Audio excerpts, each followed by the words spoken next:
Hello, hello, hello mga kapamilya! Nandito na naman ako.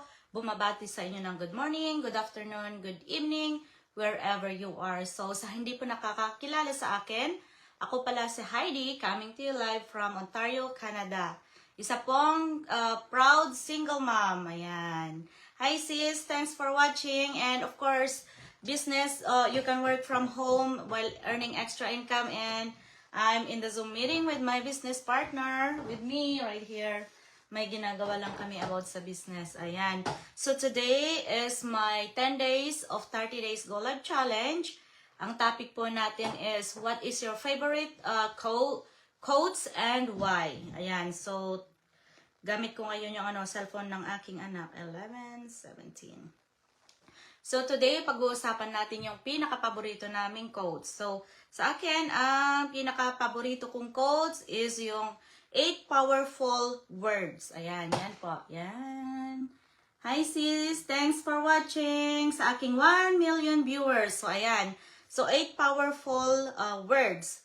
So, for today, yan po ang topic natin. So, ang una ko, kasi 8 powerful yan eh. Una, believe in yourself. Believe you can and you will. And yung pangalawa, stay strong, dream, believe, and achieve.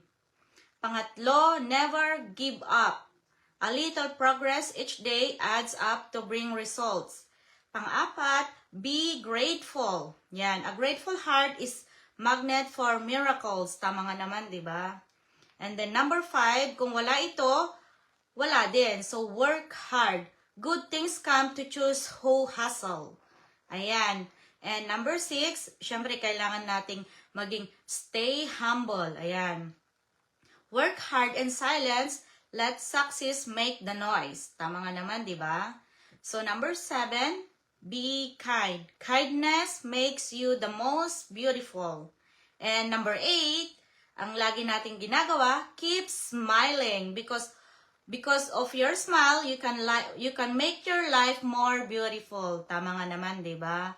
So, yan po yung 8 powerful words natin. Ayan. Yan. Yan po ang kasi kahit saang aspeto ka, lahat kailangan mong i-follow tong powerful words na ito. Yan. So, parang ang business po namin, you have to believe in yourself. Na believe mo lang na kaya mo ang business na ito, lahat ng yung mga pangarap is makakamit mo. Yan, yung mga success na let's say, sumali ka sa business, so you have to believe yourself na maaabot mo ang fixed income monthly for life na yan para magtuloy-tuloy na maaabot mo talaga yan. So, parang yung, and then yung isa is yung stay strong, kailangan din nating maging strong talaga. Hindi yung sumali ka sa business, and then yung sumali ka nga pero hindi ka naman strong, right? So, kailangan nating maging strong din para maabot natin lahat ng ating mga pangarap. And of course, never give up. So, yan ang number 1 na never give up. Lahat, may paraan para maabot natin ang ating mga pangarap. Huwag lang tayong susuko sa buhay. Ayan. So, ganyan lang talaga ang buhay. Maraming mga struggles, pero at the end, makakamit din natin yan. Ayan. So, never give up on your life. And we have to be grateful all the time. Ayan. Kailangan, kapag may mga dumarating na mga blessing, kailangan nating i-thankful kay God na we are grateful kasi nandyan si Lord. And of course, magpasalamat tayo sa palagi sa Panginoon kasi andito tayo. And kailangan sa puso din natin lahat ng mga achievement natin, let's say sa business, yung naaabot namin yung mga achievement namin. So, we are grateful sa aking mga ka-team, mga ganyan ba. Yung marunong kang magtanaw ng utang na loob din. Ayan. And, of course, kailangan din nating maging work hard. Ayan. So, kailangan mong parang sa process po ng business, step by step, pero syempre, step by step, pero at the end, sabi nga na, slowly but surely. Ayan. Yung work hard na ginagawa natin, yung work hard na kahit mabagal, walang problema, pero hayaan mo lang kasi at the end, mararating mo rin yung sinasabi nilang success, di ba? And of course, number 6, yung binibis ko lang kasi dito, yung maging stay humble tayo. Ayan, yung maging stay humble ka lang, yung yung hindi yung nakaano ka, yung let's say nakaangat ka na sa buhay. Hi sis, thanks for watching. Nakaangat ka na sa buhay, yung hindi mo na alam yung kung saan ka nang galing. Ayan, maging humble ka lang. Kung ano ka ngayon, ganun ka rin noon. Kung ano ka noon, ganun ka rin ngayon. Yung hindi yung mapagmataas ba, yung mga ganong bagay ba, ayan. And be kind, ayan. So, lahat naman tayo is kind siguro, ayan. Kindness makes you the most beautiful, tama nga naman. And of course, ang number 8, yung keep smiling, ayan. So, keep smiling, syempre lahat naman tayo, kailangan natin maging happy. Ayan, syempre, ang pangit naman pag yung malungkot ka na tapos sad pa yung mukha mo, pag may nakikita kang mga ibang tao, ano lang sasabihin sa'yo, ayan. So, keep smiling all the time, ayan, laban lang tayo, kahit may mga problema, kailangan nating mag-smile all the time, yan. So, lalong-lalo na pag nasa trabaho ka, di ba? Kapag may mga problema ka sa family mo, syempre, kailangan mo ding mag-smile kasi nasa trabaho ka, hindi mo naman pwedeng dalhin ang iyong problema sa trabaho. Kaya, kailangan mo ding mag-smile, ganyan, be happy. Ayan. So, parang ang business po namin, yan. So, binibase ko po lahat yan sa aking business. Ayan. So, syempre, kung hindi mo ma-adapt yung 8 powerful na yan, na quotes, syempre, ang business, hindi mo mararating lahat talaga yung mga pangarap mo sa buhay. Ayan. Lalong-lalo na, dinedicate mo lahat ng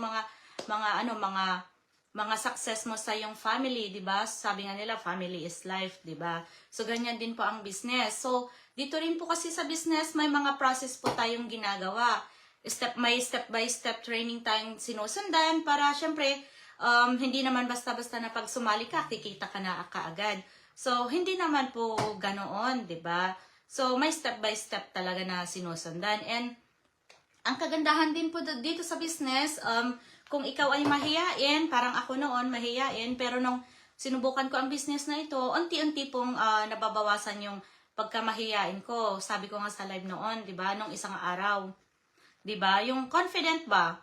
So dahil sa business na ito, nabibuild yung pagka-confident namin, lalong-lalo na po itong ginagawa naming Go Live Challenge na ito para mahasa po ang aming mga galing, and of course, maging confident po kami. Ayan. And of course, para makilala din po ninyo ang bawat isa sa amin about story ng aming mga buhay na hopefully na makarelate kayo and ma-inspired namin kayong lahat. Ayan.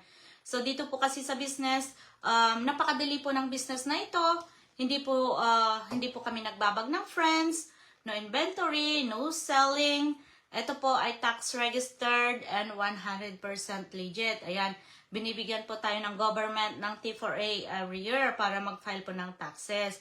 Ganyan po ang kagandahan. And at the same time, kahit kami ay tulog or nasa full-time job, kami po ay kumikita ng extra income kasi ito po ay 24/7 automated system. Ayan, kahit ikaw ay nasa travel, tulog, or nasa full-time job, yan. So, napaka-easy lang po ang business na ito, guys.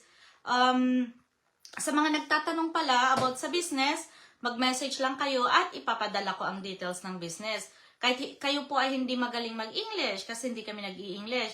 And of course, kahit ikaw ay hindi tech-savvy, walang problema. Andito kami, mag-guide sa inyo, may mga mentor, coaches, at may mga team na napakaganda dito sa aming community. Kaya wag po kayong matakot, guys. Ngayon pala, ngayong January, may promotion sa mga bagong papasok dito sa business. May 10,000 bonuses dito. Kaya wag na po ninyong hintayin. I-check ninyo, baka sakaling kayo na rin po ang isang makakatanggap ng 10,000 bonus dito sa aming business. Ayan. So, ang daming pa nga pa-bonuses dito, mga surprises, guys. Kaya i-check ninyo kasi wala namang pong mawawala. Ito po ay free registration. Ayan. Sa aking 1 million viewers. Ayan. Sa mga nakakapanood sa inyo ngayon, hello. Hopefully, nasa mabuting kalagayan tayo ngayon. Ayan. And sa manunood pa dito sa replay na ito. Ayan. And kagabi, nagbukas pala ako ng aking envelope from my business. Ayan. Lucky! Hindi ko pa na-deposit. I-deposit ko mamaya. Ayan. Tapos, ipopost ko na naman yan. Yan. So, ganyan po ka-generous ang aming business, guys. I-check po ninyo. baka sakaling makatulong sa inyo na katulad namin. Ayan, so hanggang dito na lang guys. May gagawin lang kami sa likod. Ayun, nasa Zoom meeting kami with my business partner. May chinecheck lang kami. Ayan. So hopefully, tong live na ito is na-inspired ko kayo and may nakuha po kayong aral. Ayan, so mag-message lang kayo at ipapadala ko ang details ng business. Ayan, so I will see you guys tomorrow for my next live. Ayan, bye everyone. Ingat